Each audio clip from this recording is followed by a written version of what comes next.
Televisión abierta. Lo decíamos en la presentación de este programa, es un sector, el de las telecomunicaciones, donde lo que hemos visto ha sido una gran cantidad de historias donde poco o prácticamente nada se ha avanzado. Las resoluciones que tomó el Instituto Federal de Telecomunicaciones son un gran primer paso. Marilena Estavillo, qué gusto que hayas venido para platicar a este programa, gusto saludarte. Igualmente es un gusto estar aquí, a tus órdenes. Decía que sorprende, a mí me sorprendieron muy gratamente el fondo que tomaron las decisiones, cómo la construyeron.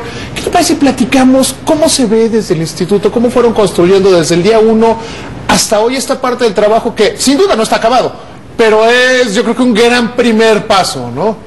Exactamente así lo vemos. Desde el día 1 nos dimos cuenta que teníamos un reto tremendo que cumplir en muy poco tiempo para la complejidad de los temas y varios temas al mismo tiempo. Primero, nos dimos cuenta que era muy importante tener acciones congruentes, que todo lo que estemos haciendo apunte en la misma dirección, y es a promover un mercado más competido, con oportunidades para nuevas inversiones, con beneficios para los usuarios. Todas las decisiones que hemos sacado en estos días, todas confluyen en esa dirección. Desde el punto de vista de las decisiones de preponderancia, teníamos que analizar quién era el agente económico preponderante en telecomunicaciones y cuál era en radiodifusión. Desde ahí, pues había que construir, porque nada más teníamos el texto constitucional. Y vámonos, yo creo que sería bueno detenernos ahí. El texto constitucional habla de la mitad más uno, pero deja como muy abierto el aspecto. Digo, tuvieron que llegar a resolver si usaban la definición constitucional de territorio o había una definición particular de territorio, ¿no? Así es. Así es. El tema de territorio fue particularmente importante en las decisiones, las que les llamamos de Muscari-Mostoffer. Esas, en el tema de preponderancia, no era tan crítico, porque teníamos varias medidas alternativas para poder determinar este 50%, en audiencia, capacidad, usuarios. Entonces, ahí sí teníamos, digamos, un abanico más amplio para analizarlos.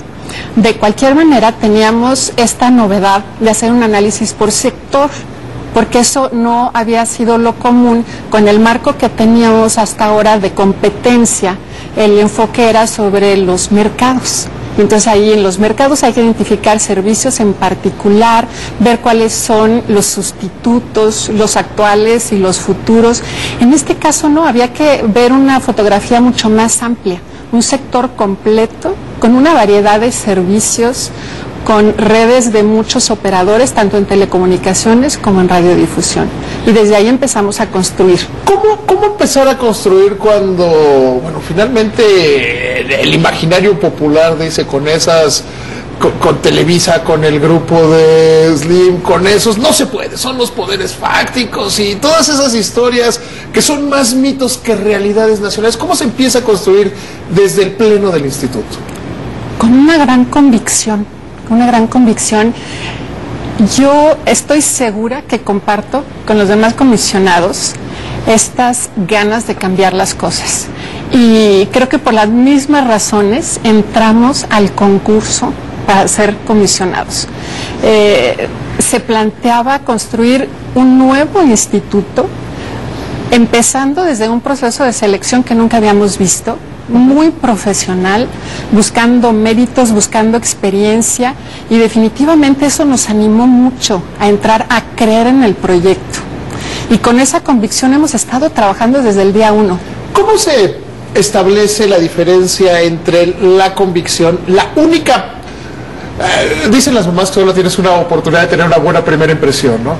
Si no hubieran tomado las decisiones que las tomaron en el tiempo, porque por el otro lado está que los plazos eran obsesivamente malos, digamos, sí, no eran demasiado cortos y había como cosas sueltas en la Constitución que había que aterrizar en muchos temas. ¿Cómo se trabaja en esa parte? En esa, decir, a ver, o lo hacemos bien o el instituto se acababa, o sea, iba a ser peor que incluso las peores épocas de Cofetel, digamos, ¿no? Tienes toda la razón. Es que uno de nuestros principales retos es construir una institución y sabíamos que esta era nuestra prueba de fuego. Y además... Su única oportunidad, ¿eh? Por supuesto, y estábamos muy conscientes de que teníamos que aprovechar esta oportunidad. Y con los plazos muy cortos, como lo acabas de decir, plazos que a lo mejor en algún momento se podrían ver como imposibles, pero ahí sí, con un gusto... Hay un momento, perdón que te interrumpa, sí. Hay un momento cuando en la reunión previa al inicio de sesiones en el Congreso, este periodo, que el secretario de Comunicaciones y Transportes les recomienda a los legisladores del PRI que amplíen el paso, porque veníamos de esta parte muy mala, de que no se hacen las leyes secundarias el 9 de diciembre como debe haber hecho, y ustedes salen y dicen, ¿cómo se construyó eso? Decir, no, sí vamos, y sí vamos a cumplir, y sí vamos a hacer lo que a nosotros nos toque, lo que hagan los demás no pasa. Porque podría haber sido a una zona de comodidad, a decir, nos esperamos a que salgan las reglamentaciones secundarias, podemos, pues ya nos están ofreciendo eso, pues la tomamos, digamos, ¿no? Sí, pero teníamos una conciencia muy clara de esta responsabilidad de construir una institución. A lo mejor se ven como las responsabilidades más visibles, sacar estas decisiones. Pero sí sabemos que en el fondo nuestra responsabilidad más grande es construir una institución para el largo plazo, y esto era indispensable para empezar a construir credibilidad. Credibilidad es la base de un regulador. Sabíamos que teníamos que cumplir con nuestros plazos y que no nos podíamos salir del camino. Y el esfuerzo fue gigantesco. Yo te puedo decir las últimas semanas cómo se estuvo trabajando en el instituto, sábado, domingo, 24 horas. O sea, no había otra manera de sacar las cosas. ¿Cómo se construyen acuerdos? Un organismo nuevo, un organismo que, yo creo que lo dices bien, y al final del día eso termina ayudando, que son profesionales, que no eran de la cuota de nadie, que no eran... porque habría que compararlos necesariamente con la Cofetel, que finalmente el primer pleno de Cofetel se integró por cuotas, que los del tal partido, que los de tal empresa, que aquí no. ¿Cómo se construye esa parte de tomar decisiones y escoger, por ejemplo, ir primero con decisión como Most Carry, Most Offer? ¿Cómo hacerlo? Pues fuimos haciéndolo con las necesidades de estar decidiendo. En el Most Carry, para algunas personas fue un poco lenta la decisión porque optamos por ir con una consulta pública. Fue sorpresivo para muchas personas, no estamos acostumbrados a ver... Sí, fue difícil entender ese proceso. O sea, claro. Yo creo que lo que nos ha pasado a quienes estamos en el sector de las comunicaciones, desde el otro lado, desde el lado que opinábamos, a veces juzgas pues por la experiencia empírica que has tenido, ¿no? O sea, y la experiencia empírica que habíamos tenido era muy mala. Finalmente no ha habido una sola decisión, o no hubo una sola decisión importante en materia de competencia en este periodo, que hizo que los preponderantes eran más grandes, más poderosos y más fuertes. Entonces yo creo que por eso fue difícil entender, pues, vamos a una consulta pública, digamos, ¿no? Sí, porque es algo nuevo para nosotros, pero no es nuevo para la regulación en el mundo, y sobre todo para los buenos reguladores en telecomunicaciones de otros países. El trabajo regulatorio siempre pasa por una consulta pública. Enriquece muchísimo tener esa retroalimentación de quienes están en contacto directo con el mercado. Los operadores, los consumidores, los académicos. Se enriquece muchísimo el trabajo del regulador, y por eso optamos por ese mecanismo. Y no nada más para el Most Carry. Lo vamos a seguir haciendo con todo lo que sea regulación, para lineamientos de aplicación general, lo vamos a seguir haciendo. Una de las obligaciones que tenían era la licitación de las cadenas. ¿Por qué decidir ese esquema de licitación de cadenas? Tenemos ahí varias obligaciones. Una, por ejemplo, muy importante, es que no sea el factor económico el único que determina al ganador. Y tuvimos ahí sí que hacer gala de mucha creatividad, estar buscando esquemas que nos ayudaran a incorporar, pero de una manera objetiva, otros ¿Qué destacarías que son los otros elementos que tiene esta decisión? En la de la licitación, sí. Yo creo que es muy interesante el esquema por el que se va a determinar al ganador, que combina una oferta económica con oferta de cobertura. Le dimos mucha importancia a la cobertura de la población, con muchos candados también, porque nos tenemos que asegurar que hay una cobertura nacional. ¿Y no hay el riesgo de que esté sobrevaluada esta licitación de cadenas? O sea, yo creo que en la medida que las otras cosas se arreglan, en los otros medios de difusión de contenido se vuelven más importantes y tendremos una penetración mayor de la televisión de paga y por nuevos sistemas. Y que, es que yo, y corrígeme si yo tengo un poco la impresión de que la televisión abierta es una especie medio de extinción, ¿no? Se está transformando. Es un sector que está en transformación y también lo tenemos claro. Por eso otro elemento importante, pero que se toma en la parte de preponderancia, es la obligación de dar acceso a la infraestructura pasiva. Ese elemento pensamos que es importantísimo para alentar la inversión en las nuevas cadenas. Vamos ya a la preponderancia, lleguemos a esta parte. ¿Cómo construyen la decisión de preponderancia? O sea, ¿cómo decidieron lo que decidieron, no? Estábamos enfocados en diferentes tipos de necesidades del sector. Es un sector que tenía muchos pendientes. Algunos estaban perfectamente identificados, como teníamos un grave problema en interconexión. ¿Por qué? Porque el sistema con el que hemos venido trabajando no ha sido ágil, no ha sido eficaz. Tenemos procesos de negociación de condiciones de interconexión que a veces toman 3, 4 años. Ese es un costo tremendo para todo el sector. Y toma la decisión la autoridad y luego vienen los juicios de después. Además, y se alarga como 7, 8 años, digamos. Además, ¿no? Es cierto. Pues digo, porque habría que ser muy claro. Si tú tomas los temas de telecomunicaciones, temas de interconexión, yo creo que no ha pasado nada desde finales de la década de los 90 hasta hoy. Tienes toda la razón. Y ahí es otro ejemplo de los pendientes tan graves que teníamos. Desde la ley de telecomunicaciones del 95 se preveía la posibilidad de tener una regulación asimétrica para la gente con poder sustancial. Y era algo que no se había hecho realidad. Era un pendiente importantísimo al sector. ¿Cómo hacer? O sea, ¿por qué decidieron, por ejemplo, la parte de la infraestructura? Televisa dice que fueron demasiado lejos con el compartir infraestructura hasta llegar al tema, lo detallan hasta el de los aires acondicionados, digamos, ¿no? Esa parte es importante porque a veces los elementos aislados de infraestructura no son útiles si no se tienen estos otros, como el aire acondicionado, ¿no? Es simplemente para mantener operando en buenas condiciones el equipo. Entonces sí hay que prever todo esto. También nos enfocamos en otro tipo de medidas, por ejemplo, para empoderar a los consumidores. Esta parte es importantísima. Cuando pensamos en competencia, generalmente nos enfocamos en los que ofrecen y nos olvidamos un poco de los que demandan. Y los consumidores también, para que sean consumidores con más capacidad de elección, más activos, que sus decisiones impacten en los que les están ofreciendo servicios. ¿Cómo hacerlo? Porque vivimos en un país que tenemos una muy baja cultura de la competencia, ¿no? Tenemos un país donde la cultura de la competencia es uno de los grandes pendientes nacionales, ¿no? Por supuesto. Y por eso nos enfocamos en que el consumidor tenga, primero, información. La información le da poder al consumidor. Y otra, en desaparecer estas barreras que a veces hacen muy difícil que aún los consumidores informados puedan cambiar de proveedor de servicios.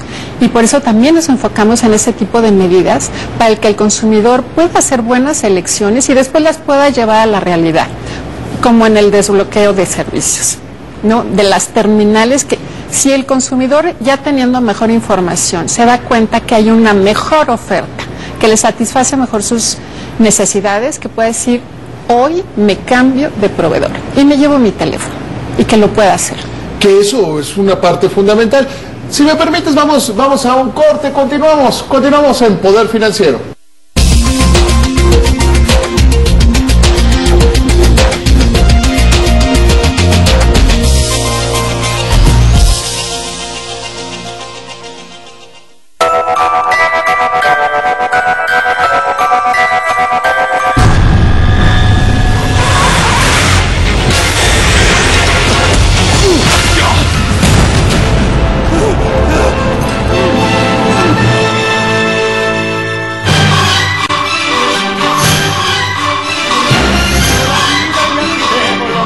vida es cine.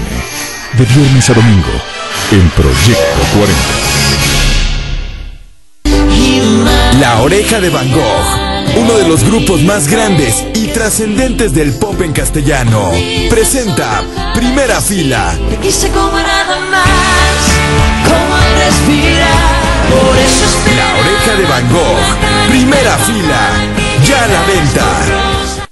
Horacio Villalobos, líder y noble. Pilar Bolívar, leal y convincente.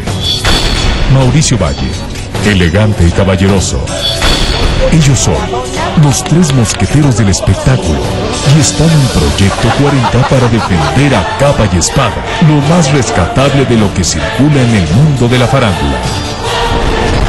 Farándula 40, miércoles 22 horas, Proyecto 40. Recuerden, el poder y en la política todo, pero absolutamente todo, es personal. Lunes a viernes 21 horas, Proyecto 40.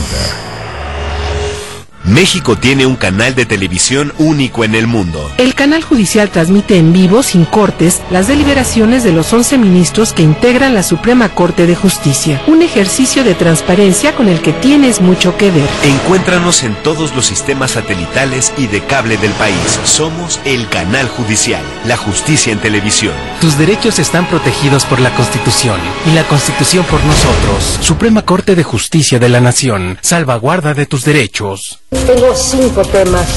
A ver, pago por ver. Pagas por el van 2. ¿Lo tomas o lo dejas? Martes y jueves, 21 a 30 horas, Proyecto 40.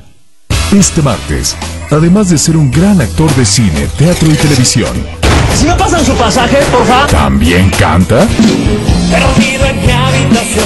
Creo que ha sido de los proyectos más importantes en mi carrera, pero también ha sido de los más agotadores. Luis Gerardo Méndez conoce su trayectoria y cómo llegó a la cima del éxito. Podría dirigir teatro pronto, y he hecho bastante teatro y me gusta. Platicando con Alasraqui, martes 22 horas, Proyecto 40.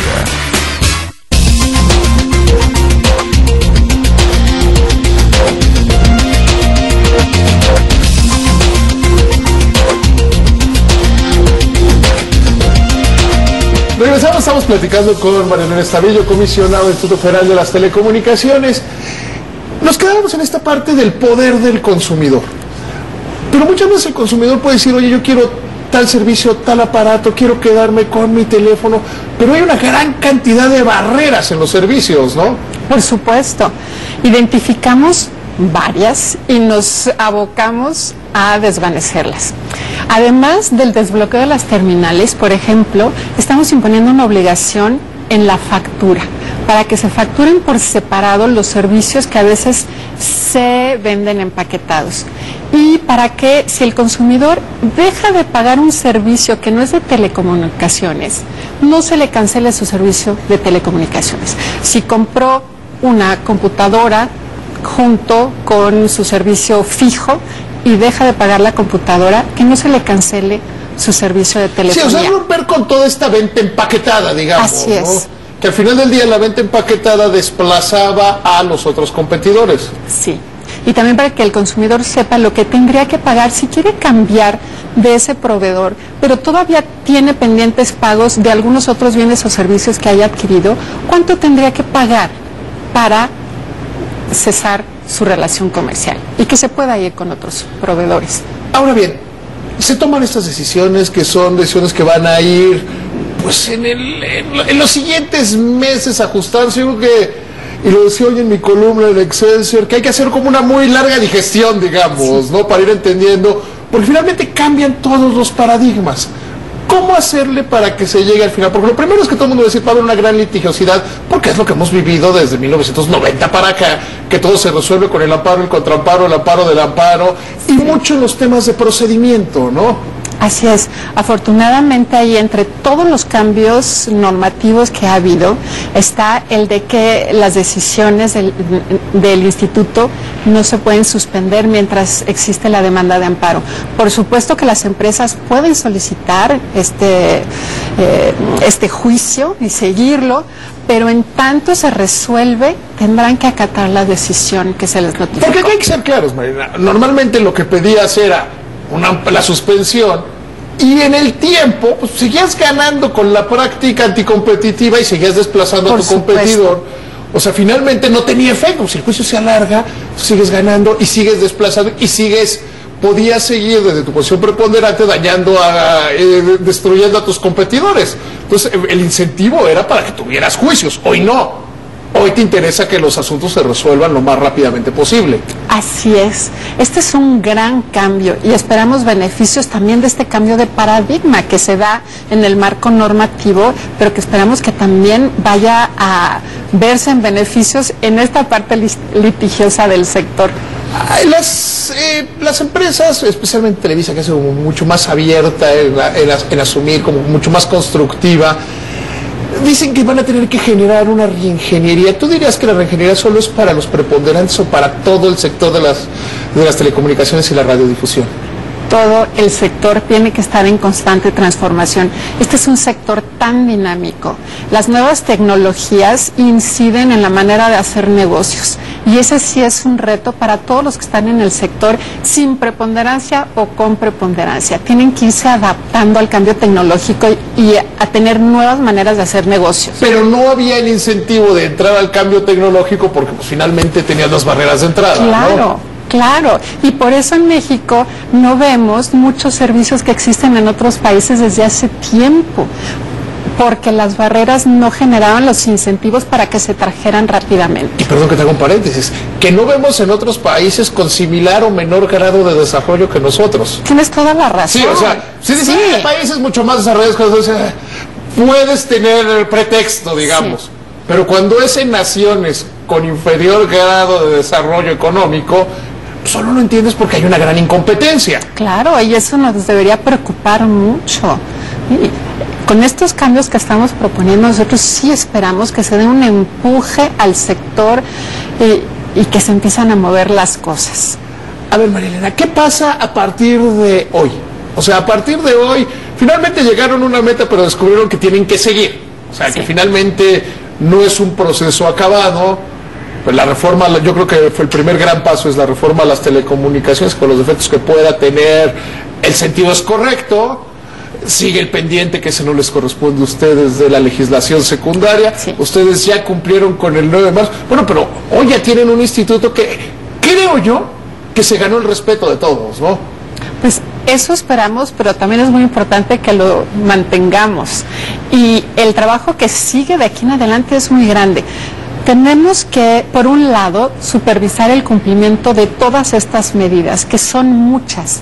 El instituto también se tiene que adaptar estructuralmente para darle seguimiento y supervisar eficazmente el cumplimiento. Estas medidas tampoco se van a quedar escritas sobre piedras para muchos años por venir. La regulación del sector tiene que ser muy ágil, muy dinámica para que sea efectiva, precisamente por el cambio tecnológico. Nos tenemos que ir adaptando a las nuevas condiciones. Que ir regulando, decir, a ver, bueno, a lo mejor nos pasamos en esto, nos quedamos cortos en otra cosa. Por supuesto, en las mismas decisiones estamos incorporando una condición en la cual señala que a los 2 años tenemos que valorar la efectividad de las medidas, precisamente para eliminar las que no estén funcionando, para cambiarlas, para incluir otras, porque estamos conscientes de que esto es algo que se tiene que ir afinando y de que es un trabajo permanente, no es una solución de una vez para todas, es un trabajo permanente que apenas está empezando. En materia de sanciones, yo creo que debe finalmente... Existe una gran impunidad en el sector de las telecomunicaciones. Sí. O sea, recuerdo aquella multa que todo el mundo decía que era la más grande de la historia de la Comisión Federal de Competencia en contra de Telmex y que luego la suspendió. Entonces, finalmente no pasó nada. Sí. ¿Cómo hacer para tener la fuerza y la determinación de aplicar las sanciones? Porque lo que tiene que haber un castigo económico, o una sanción o una consecuencia económica a las prácticas en contra de los consumidores. Ahí tenemos 2 casos diferentes. En la Ley Federal de Competencia Económica, bueno, que ahorita ya hay una iniciativa para reformarla, pero la que ha estado vigente ya contempla sanciones sustantivas para las prácticas monopólicas. Que no se han aplicado. Pero no se han aplicado. Ese es el problema. Ahí el reto es aplicarlas adecuadamente. Bueno, ese es mi punto. Sí. ¿Cómo hacerle en el instituto para aplicar las sanciones que estén a su nivel, en su responsabilidad ante estas prácticas? En el área de preponderancia necesitamos sanciones específicas. Necesitamos que la ley secundaria nos apoye con sanciones también sustanciales, emparejadas a la gravedad de los incumplimientos que puede haber. Ese es un reto diferente al que tenemos en materia de competencia. En competencia ya existen las sanciones, ahí el reto es aplicarlas adecuadamente. Cuando se necesiten, que sean ejemplares y no tener miedo de aplicarlas, claro, cuando estén debidamente justificadas. En el instituto, ¿cuál ha sido su visión de estos días? O sea, después de que hacen esta conferencia de prensa del viernes, ¿cómo se percibe el instituto hoy? O sea, ¿cómo perciben la reacción de los regulados, de quienes pues, hemos estado en este sector tantos años? No, por un lado, no te lo voy a negar, yo creo que estamos satisfechos de haber cumplido con esta etapa, que como te digo, estamos conscientes de que es apenas el primer paso de muchos que tenemos. Sí, no, y hay que ver, o sea, hay que tomarla con reservas, digamos. Así es, ¿no? Así es, porque tenemos que lograr que se apliquen estas medidas. Ahorita están en el papel, tenemos que llevarlas a la realidad. Y esta es la siguiente etapa a la que nos enfrentamos y va a ser muy importante. ¿Tú confías en que sí lo van a lograr? Sí, lo confío plenamente. Viendo cómo hemos trabajado en estos últimos meses, el nivel de compromiso que hay en el instituto y además te lo puedo asegurar, un cambio de mentalidad, una profesionalización, una respuesta increíble de todos los miembros del instituto, que te diré, muchos de ellos venían de la COFETEL, es gente técnica muy especializada y muy comprometida con lo que hace. Ahora bien, la reacción, ¿cómo esperas que sea la reacción? ¿Cómo se espera en el Instituto Federal de Telecomunicaciones que sea la reacción de los afectados por estas decisiones? Esperamos una reacción, pero por supuesto, sabemos que estamos afectando intereses muy fuertes, pero estamos preparados para enfrentarlos. Somos un organismo técnico y vamos a seguir tomando decisiones técnicas. Esa yo creo es una de sus fuerzas, que no le deben el cargo al secretario en turno, al partido en turno, a la cuota de poder. Yo creo que es una de sus fortalezas y ojalá no lo pierdan. Así es. Marilena, te agradezco muchísimo y a usted le agradezco que nos haya acompañado hoy en Poder Financiero. Quédese que en un ratito más empieza mi programa favorito, México.